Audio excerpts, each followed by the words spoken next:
The summer of 1998 was unusually hot in the town of Westbrook, a quiet slice of Midwestern America wrapped in cornfields, oak trees, and Friday night lights. It was the kind of place where front porches doubled as confessionals and where Little League trophies sat beside wedding photos on mantels. That year, more than any other, the pride of Westbrook was its high school baseball team, the Westbrook Hawks. They weren't supposed to make it to regionals. They had lost their star pitcher in April to a broken collarbone, and most of the town had quietly written the season off. But something clicked. Maybe it was their grit, or the way the backup pitcher found his groove, or how the boys seemed to start playing for each other instead of for the win. By late May, they were stringing together miracle innings, walk-offs, stolen bases, and comeback after comeback. Suddenly, by the time June rolled around, they were in the regional finals. For Westbrook, it was more than a playoff run. It was revival. A town that had been shrinking, with its coal plant shuttered, the diner seeing fewer customers, and the high school barely scraping by, had found something to believe in again. The Hawks were no longer just a team. They were the beating heart of the town. On June 3rd, they won. A narrow 4-3 victory, sealed by a walk-off double that sent the home crowd into pandemonium. People rushed the field. Parents wept in the stands. Teenagers danced on top of pickup trucks in the parking lot. The boys, jerseys stained with clay, faces glowing with disbelief, were kings that night. They loaded up the yellow school bus around 9:10 p.m. The destination was simple: Sammy's Diner for celebratory burgers and milkshakes before heading to the Westbrook Inn, a local motel booked for the night. Witnesses later confirmed they arrived at Sammy's around 9:15. They were loud, happy, and well-behaved. A waitress said they left a generous tip. Assistant coach Darren Halford paid the bill in cash. At 9:37 p.m., the team filed back onto the bus. It was a 7-minute drive, but the bus never made it. By 10:15, concerned parents started calling each other. By midnight, police had been notified. By dawn, search parties were out on foot and by car, retracing every inch between the diner and the inn. The route was simple: one left turn, one straight shot down County Road 7. That was it. But there were no skid marks, no broken branches, no signs of impact, no sign of the vehicle at all. 12 boys and 1 adult, gone. In the first 48 hours, local authorities explored every option. They considered the possibility of a prank, a runaway situation, a stolen bus, but nothing matched the facts. There were no phone calls, no ATM withdrawals, cell phones. Few of them had them, but those who did remained unpinged. Credit cards sat untouched. Local lakes were searched, forest trails combed, helicopters dispatched. Bloodhounds followed scent trails that stopped cold a few feet outside the diner. Then came the theories. Some swore they'd seen a strange van trailing the bus. Others said it never left the diner at all. Rumors floated of cults, abductions, and backroom secrets. One anonymous tip suggested the boys had seen something they weren't supposed to. The media circus came and went. Local news first, then state, then national, briefly. Cameras rolled, interviews aired. But when no bodies turned up and no suspects were named, interest faded. Reporters left. Search funds dried up. Volunteers stopped showing. By that fall, the school decided not to reform the Hawks. A stone plaque was placed at the entrance to the baseball field. In loving memory of the Westbrook Hawks, class of 1998, no memorial service ever fully filled the void. At school games, their dugout sat empty. At the diner, the team photo from that night was quietly taken down. The town never held a funeral, only silence. And over time, that silence grew thick. People stopped asking. Parents stopped answering. 12 years passed. Graduation photos replaced the missing posters. New families moved into old homes. The field scoreboard went dark. Sammy's Diner closed for renovations but never reopened. The story of the Hawks of '98 became a strange, sorrowful whisper. One of those town stories kids tell each other in hushed voices, unsure what's real and what's just leftover fear. And then one summer morning, the wall cracked, and something behind it began to whisper. The year was 2010, and for most of America, the name Westbrook no longer rang any bells. It had faded like so many stories do, overtaken by newer tragedies, faster headlines, and louder noise. But for Elias Monroe, Westbrook was still a ghost he carried in his chest. He hadn't been back in over a decade. Elias was 29 now, a structural engineer working out of Denver. He had built a quiet, efficient life. apartment near the foothills, Sunday hikes, too many coffee mugs for one person.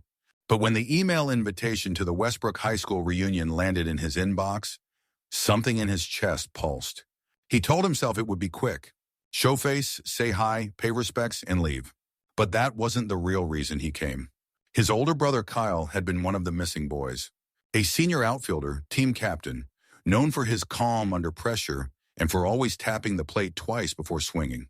Elias was only a freshman then, too small for varsity but determined to be near Kyle in any way he could. So he became the bat boy, carried gear, handed out sunflower seeds, took photos with a disposable camera that still sat, undeveloped, in a box under his bed. When the team vanished, Elias's world shattered. He remembered watching his mother crumble into a folding chair when the sheriff said the bus was missing. He remembered the click of their father's boots pacing the driveway all night long. The days after were a blur of casseroles, prayer circles, and news vans parked outside their lawn. Elias stayed quiet, afraid that if he spoke, it would make it more real. He never returned to Westbrook after graduation. He took his grief and built walls out of steel and concrete, literally and metaphorically. But now in 2010, he was back. The town had asked alumni with building experience to volunteer for school renovations. The athletic wing, the one that hadn't been touched since the 80s, was finally being torn down and rebuilt. Elias signed up before he even knew why. When he pulled into town, Westbrook looked both familiar and foreign. The gas station had a new roof. The diner was boarded up. The baseball field sat wild with weeds. The people hadn't changed much, though. They gave polite nods. Some recognized his face, others didn't. A few lowered their eyes when they realized who he was. On his second day on site, Elias found himself inside the old locker room, a low-ceilinged chamber with rusted hooks, cracked benches, and the smell of mold baked into the tile. He stood for a long time at locker number 7. Come in, Thunder, Kyle's locker. The paint had chipped away, but a small carving was still there. KM plus EH, initials of Elias and Kyle. They'd made it with a pocket knife in '96. Elias ran his hand over it, the metal cold even in the summer heat. There was something strange about standing in a place frozen in time, like walking into a memory that hadn't moved forward like the rest of the world. Workers moved around him, dragging out old equipment, unscrewing paneling, hauling debris. He barely noticed. That afternoon, a shout echoed from the back corridor. A demolition crew had been removing a section of rusted wall behind the showers. Behind the last row of lockers, inside what was supposed to be a sealed maintenance cavity, they found a wooden box, wedged deep behind old insulation and metal sheets. Elias arrived just as they were prying it open. Inside were 9 baseballs. Old, yellowed, dusty, but unmistakably the kind used for ceremonial purposes, with each one covered in signatures. Names scrawled in blue ink, still visible beneath the grime. Elias reached for the first one. His fingers trembled. There it was. Kyle Monroe, Murph 14, written in Kyle's looping, slightly crooked handwriting. The same signature Elias had forged on library passes in 9th grade. It stopped his breath. The second ball had smudges on it, dark red-brown blotches near the laces. The site manager joked, "Hope that's not blood," then laughed and walked away. But Elias didn't laugh. He stood there for a long time, the box cradled in his arms like something sacred. One of the workers offered to turn the baseballs over to the police. Another said it was probably a prank or an old-time capsule. But Elias knew better. This wasn't random. These balls had been hidden, deliberately, behind a locker room wall that should have never been opened. As he stared down at his brother's name, written in fading blue, a thought crept into Elias's mind. The kind that feels less like imagination and more like memory returning. They never left the school. For the rest of that day, Elias couldn't focus. The locker room was now taped off for inspection, but no one really believed anything would come of it. Not in Westbrook. Not after 12 quiet years. The police sent an officer, young, polite, clearly uncomfortable. He took photos, asked a few questions, and carried the box away in a plastic tote, saying he'd file a report. That was it. The officer never even asked whose signatures were on the balls. But Elias had seen enough. That night, back in his motel room, he pulled out an old scrapbook he hadn't touched in years. Inside were news clippings, team rosters, game photos, and a copy of the signed baseballs from the 1998 victory dinner. He compared the names. They were the same. Even the order looked deliberate, as if they had each signed in a circle around the stitching. Except one signature was missing, Darren Halford, the assistant coach. And on the blood-smudged ball, someone had drawn a faint X near the bottom seam. Not a name, not a joke. Just an X. That same night, Elias drove to the field. It was nearly midnight. The grass was high, uncut for weeks. Moths circled the floodlights that no longer turned on. He walked to the dugout, sat on the old wooden bench, and closed his eyes. For a second, he could hear it all again. The roar of the crowd, the clang of aluminum bats, the low growl of Coach Halford's voice yelling, "Keep your heads down and your hearts up." That's when he made the decision. He wouldn't leave Westbrook, not until he understood what happened. The next day, he returned to the school with a different kind of focus. While workers continued tearing down lockers and stripping out wires, Elias retraced the path from the locker room to the rear maintenance halls. He sketched notes in his journal, paying attention to vent ducts, support beams, and wall cavities, the same way he would on a commercial job site. He wasn't just remembering now. He was investigating. He started asking quiet questions. The first to speak was an old janitor named Mr. Loach, long retired but still living nearby. Elias found him sitting on the front porch of a crumbling house behind the softball field. The man was wiry, bald, and wore thick glasses that magnified his already suspicious eyes. "You really want to dig that up again?" Loach said after Elias introduced himself. "Some things in this town were meant to stay buried." But after a few minutes and a little whiskey Elias had brought, the old man softened. He didn't remember much, he said, but he remembered that summer. He remembered strange noises near the school gym at night, like yelling, not practice yelling, not drills, something else. He remembered Halford coming in late, after hours alone, and one entry in his old work journal, which he still had, mentioned a broken light in the basement hallway the week after the team vanished. "I told the principal," Loach muttered, "but he said to stay out of it." Elias borrowed the journal. Most pages were mundane. Gum stuck under bleachers, light bulb replacements, student graffiti. But 2 pages stood out. June 4th, 1998, 1:23 a.m. Screaming again near storage. Called Halford. He said he'd handle it. Never followed up. June 5th, 1998. Found Coach Halford coming out of boiler corridor. No idea why. Said he was checking pipes. Didn't seem right. That corridor was supposed to be sealed in '89 when the building failed an inspection. Elias marked it on the blueprints. On the 3rd day, Elias climbed into the attic space above the athletics office. No one had cleaned it in years. Dust floated in the beams of his flashlight like ash in still air. Boxes of old trophies, files, and torn banners were everywhere. He dug for an hour before he found it. A camcorder, tucked behind a box of deflated basketballs. It still had a tape inside. He found a VCR in the teacher's lounge, barely working. The image was static-filled, warped, but viewable. It showed the team in the locker room. Laughter, shouting, boys lifting the regional trophy over their heads. But about 6 minutes in, the mood changed. Coach Halford walked in, the volume dipped. The boys got quiet. Someone said, "We're not doing that again." Halford responded, voice low and sharp. "It's not up to you?" Then the camera shook. A scuffle. Raised voices, the tape cut off. Elias stared at the blank screen, heart pounding. This wasn't just a disappearance. This was control, fear, something deliberate. And suddenly, the blood on that baseball wasn't the mystery anymore. It was the warning. The next morning, Elias walked into the Westbrook Police Department with the camcorder, the janitor's journal, and a growing sense that no one had ever truly looked into what happened. The place hadn't changed. Same outdated carpeting. Same bulletin board with faded wanted posters. And behind the desk sat Sergeant Elaine Brewster, gray-haired, no nonsense, and the same woman who'd been there when Elias was just a scared freshman bat boy. She barely looked up when he entered. "I'm here about the Hawks," Elias said, holding up the camcorder. That got her attention. They sat in a back room. Elias laid out the evidence. The blood-smudged baseballs, the journal, the camcorder footage. He expected alarm, urgency, maybe even reinforcements. What he got instead was silence. Sergeant Brewster leaned back in her chair, fingers steepled. "I remember you," she said quietly. "Kyle's little brother." Elias nodded. She sighed. "We followed every lead, every whisper, for months. We didn't find that camcorder. We didn't find those balls. And I'm not sure why you did. But son, Sometimes what we don't find is for a reason. A reason? Elias snapped. They're still missing.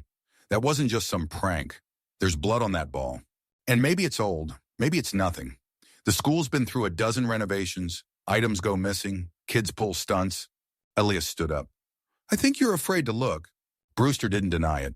Outside the station, the air felt thicker. That day, Elias noticed something else. The way people looked at him. Eyes lingered too long. Conversations stopped when he entered a room. Even the foreman working demolition at the school told him to mind his lane when he returned to the locker wing. By evening, the rumors started. First, subtle. Isn't he the Monroe boy? Thought he moved out west. Then accusatory. He's stirring it up again. Why can't he let it go? Elias drove to the field again, sat in the dugout as the sun set behind the scoreboard. He stared at the plaque bearing his brother's name and the others. He remembered each of them. Jared, the shortstop with a wicked left swing. Marcus, the catcher who always chewed spearmint. Kyle, tall, quiet, always looking out for him. He pulled out the bloodied baseball. The smudge was dry, rust-colored now, almost faded. But in the dying light, it looked fresher, like it had been waiting to be found. That night, he stayed in his motel room with the tape playing on loop, freezing frames, looking for faces, signs, anything that told him what happened after the camera cut off. And in the corner of one frame, blurry, hard to see, was a basement door, slightly ajar. The next morning, Elias returned to the school and found the custodian's master key hanging in the utility closet. He used it to open the old boiler hallway, a place long sealed to students, tucked behind the gym's supply room. It smelled of rust and wet concrete. He crept through the narrow corridor, flashlight trembling slightly in his hand. The walls sweated. Pipes groaned faintly above. At the end of the hall, a sealed hatch marked Tunnel Access, closed 1989. But the bolts had been removed recently. He didn't go in. Not yet. Instead, he photographed everything, sent it to a friend back in Chicago, a retired crime scene investigator named Paul Dwyer. Paul called back within the hour. That blood on the ball? Send a sample. It's real, and it looks human. Elias's heart raced. But before he could drop it at the post office, someone had already been there. The mailbox door hung open. His motel door was cracked ajar when he returned. Nothing missing, but his notebooks were gone. That night he didn't sleep. He knew finally that someone in Westbrook didn't want the truth uncovered. And whatever happened in that tunnel, it was buried for a reason. The next morning, he returned to the school grounds with a copy of the old 1998 blueprints. He'd quietly requested them from the district's archive team weeks earlier for renovation accuracy. But now he studied them with sharper intent. The school had changed over the years, wings added, others demolished. But beneath the foundation, the bones were still there. Tunnels, boiler rooms, old storage vaults. The kind of places kids dared each other to explore after hours. Elias started with the athletic building's sub-basement. It wasn't technically condemned, but the doors were rusted shut and ventilation was long dead. He pried them open using a crowbar from the demolition crew's supply bin. No one stopped him. Inside, darkness, stale air, a low hum of old machines that hadn't run in decades. His flashlight cut through dust-thick air. Pipes lined the ceiling like exposed ribs. On the walls, faded graffiti. Names, crude jokes, old baseball scores. Then something odd, a janitor's broom propped in the corner. Too clean, new scuff marks on the floor. A trail. He followed it. At the end of the corridor, behind a steel panel partially unscrewed, he found a small alcove. Inside, wrapped in cracked plastic, was a notebook. Yellowed, weather-stained. It belonged to Russell Darnell, the janitor who'd worked at Westbrook for 32 years and retired in 2001. Elias flipped through it. Most entries were routine, mop reorder, gym faucet leaking again, but several pages stood out, dated late summer 1998. Aug 12, heard screams near old storage shed again, sounded like boys. August 16, Halford came by late, said he left his wallet, seemed off. Aug 18, someone scratched at boiler door, called the sheriff, they said rats. Aug 21, I quit. Elias's pulse quickened. He knew Halford, the assistant coach, had been the last adult seen with the team, but he was never treated as a suspect. And here he was, sneaking into the building at night. Post-disappearance. Elias tried calling Russell Darnell, disconnected. A neighbor said he moved south years ago. With the journal in hand, Elias headed to the attic of the athletics office, one of the few places untouched by renovation crews. It had always been locked, but years of Midwest humidity had warped the door loose. He climbed in, flashlight scanning. Among dusty trophies and rotted banners, he found a box of old VHS tapes. One was labeled Hawks Final Practice, May 1998. He played it on a borrowed VCR that night. The footage started as expected. Warm-ups, drills, kids laughing. But around the 22-minute mark, the mood shifted. A group of players stood apart, tense. Kyle was among them, his jaw tight. Then Halford entered the frame, gesturing angrily. The video ended abruptly, static. But Elias had seen enough. There was tension, something brewing, and Halford was at the center of it. Later that night, he visited Jared Nelson's mother. Jared had been the team's second baseman, always joking, always loud. Mrs. Nelson was guarded at first, but softened when Elias mentioned the tape. "I told them," she said bitterly, "I told them something wasn't right." Jared came home bruised one day in May, said it was team tradition, said he couldn't talk about it. She led Elias to the attic. From a sealed box, she pulled out Jared's team jersey, torn at the collar with what looked like dried blood on the sleeve. She'd kept it all these years. "I knew something happened," she whispered. By now, Elias felt the pattern forming. Secrets buried in attics, boxed away in guilt, sealed behind walls. The town hadn't forgotten. It had chosen not to remember. Before leaving, he asked about the night they vanished. Mrs. Nelson hesitated. Then, "He called me from Sammy's. Said the boys were acting weird. That Coach Halford said there was a special end-of-season rite." Jared didn't like it. He sounded scared. Elias wrote everything down. He now had a journal, a VHS tape, a torn jersey, and whispers of something darker. But the story was missing one piece. Someone who saw the truth. And he knew exactly who to find next. The next morning, Elias made his way to a quiet neighborhood on the edge of town. He was looking for someone he hadn't seen since high school. Lana Brooks, a former cheerleader who dated one of the missing players. She had been a junior in 1998, sharp-tongued and observant. If anyone noticed something strange that night, it would have been her. Lana opened the door slowly, a baby on her hip and a guarded look in her eyes. She hadn't lived in Westbrook for years, but had recently moved back to care for her mother. "You really came back to dig this up?" she said, eyeing him. Elias told her about the baseballs, the journal, the video. Lana went still. "I shouldn't tell you this," she said, "but I saw them." She set the baby down and leaned in. "That night, I was out late with friends. We drove past the school, cutting through the back lot, and I saw the team." Elias blinked. "Saw them where?" "Marching back into the school, in their uniforms after they'd supposedly left. Halford was with them. They looked off, like they were being ordered." She'd told her mom the next day. Her mom had told her to forget it, that the police said they left on the bus, and that was the end of it. "No one ever asked me," she said. "No one wanted to know." It hit Elias like a thunderclap. They never left the school. The whole bus story might have been a cover or a misdirection. Maybe Halford sent the empty bus somewhere else. Maybe it never left the parking lot. That night, Elias returned to the school and walked the perimeter. The back entrance near the gym had a rusted latch. The locks looked newer than the door itself, like they'd been replaced after the fact. He jotted that down. He also found an old security light pointed toward the gym. Smashed. The story was unraveling. Elias stood on the field that night, listening to the wind whisper through the chain-link fence. The boys didn't vanish into thin air. They were brought back in and buried by silence. The deeper Elias went, the more his past began to bleed into the present. He returned to his old bedroom in his childhood home, now used for storage, and pulled out a dusty shoebox from the closet. Inside were old yearbooks, trading cards, and one thing that made his breath hitch, a photo of the 1998 Westbrook Hawks, all standing with arms around each other. His brother Kyle was front and center, grinning with his chipped tooth and lazy eye. Elias was there too, off to the side, clutching a bat twice his size, too young to matter but desperate to belong. That night, Elias had a dream. He was on the field again, but it wasn't day or night, just endless, dim twilight. The bleachers were empty, and fog curled around the bases like fingers. In the dream, Kyle stood on the pitcher's mound, staring at him. He didn't move, didn't speak, just looked. Behind him, shadowy figures, other teammates stood still, watching. Elias woke with tears on his face and his sheet soaked in sweat. For the first time, he admitted something he hadn't let himself feel in 12 years. Guilt. Kyle had told him something once, weeks before the disappearance. Something about the older players being hard on the rookies. Elias hadn't thought much of it.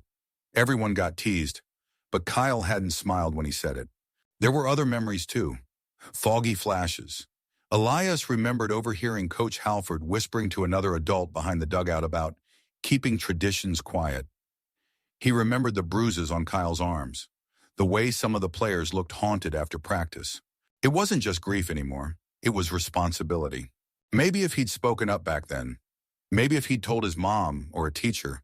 Now, standing in the ruins of the old athletic wing, he could still hear the echo of cleats on concrete, still smell the musty mix of sweat and dirt.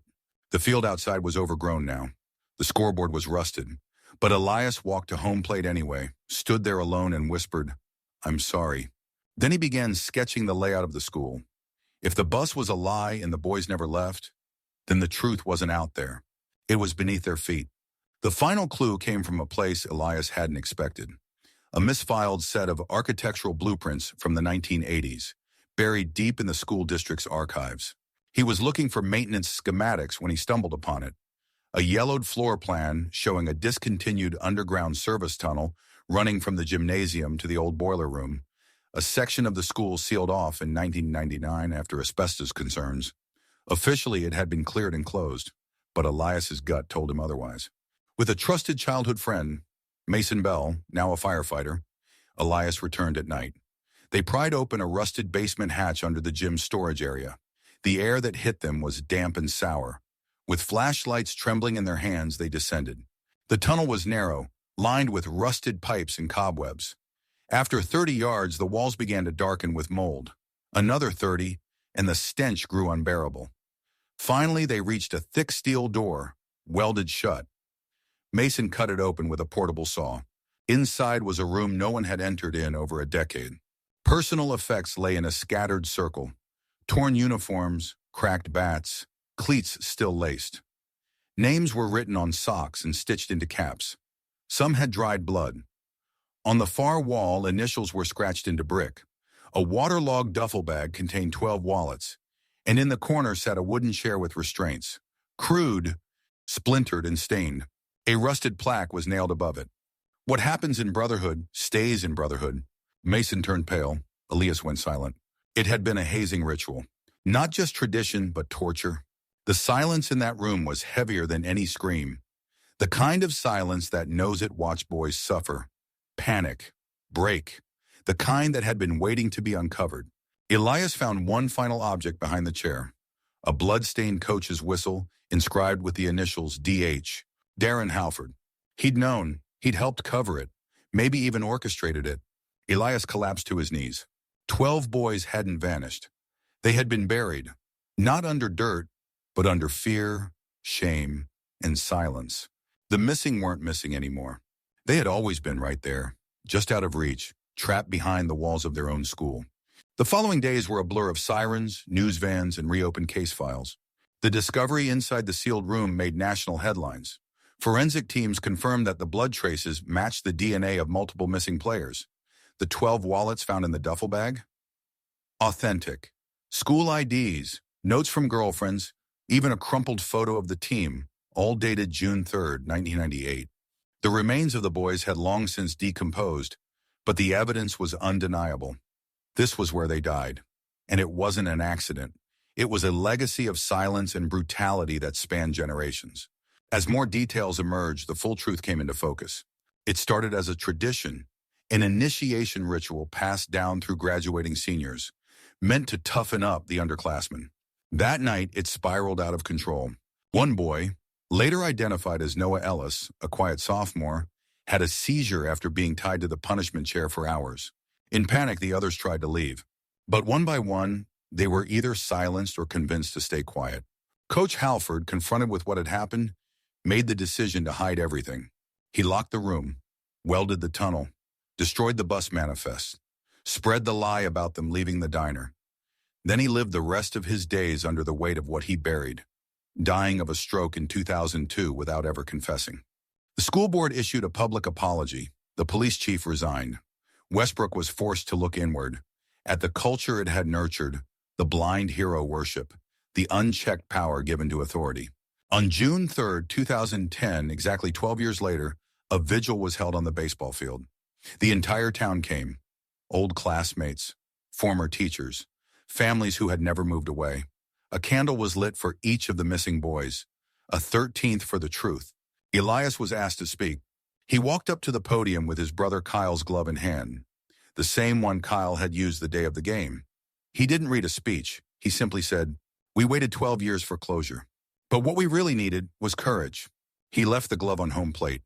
The town stood in silence. But this time, it wasn't the silence of fear. It was one of reckoning. The next morning, the sun rose over Westbrook a little differently. The field still held the weight of memory, but something about it had changed. The silence was no longer suffocating. It felt respectful now, as if the ground had finally exhaled after holding its breath for 12 long years. Elias didn't stay for the interviews. He skipped the reception at the town hall. After the vigil, he walked the edge of the field one last time, tracing the path his brother had once run from the dugout to center field. He crouched beside the outfield fence, where Kyle had once tied a red ribbon for luck. It was still there, faded, barely visible. He untied it gently and tucked it in his pocket. Later that afternoon, he packed up his rental car and drove out of town without ceremony. No farewell parties, no press conference, just a quiet wave to the old gas station clerk and a nod to the weathered statue of the town's founder near the square. He stopped only once, at the stone plaque outside the baseball field. The names of the 1998 Hawks were carved beneath the dedication in memory of the boys who took the field and never returned. Elias ran his hand over his brother's name. "I found you," he whispered. There was no closure in the cinematic sense. No justice, not really. But there was truth now, and truth was enough to make peace with grief. As he turned to leave, a group of young players, maybe 10 or 11 years old, jogged onto the field for practice. One of them wore a jersey with Monroe printed on the back. Elias smiled. Someone had passed on the name. That was enough. In his mind, he heard Kyle's laugh again. The sound of cleats on gravel, a glove smacking a fastball, a voice shouting, "I got it!" And for the first time in years, Elias didn't feel haunted. He just felt human. He started the car and pulled onto the highway. The road stretched long and empty ahead of him. But this time, there was no mystery at the end of it. Just the next chapter.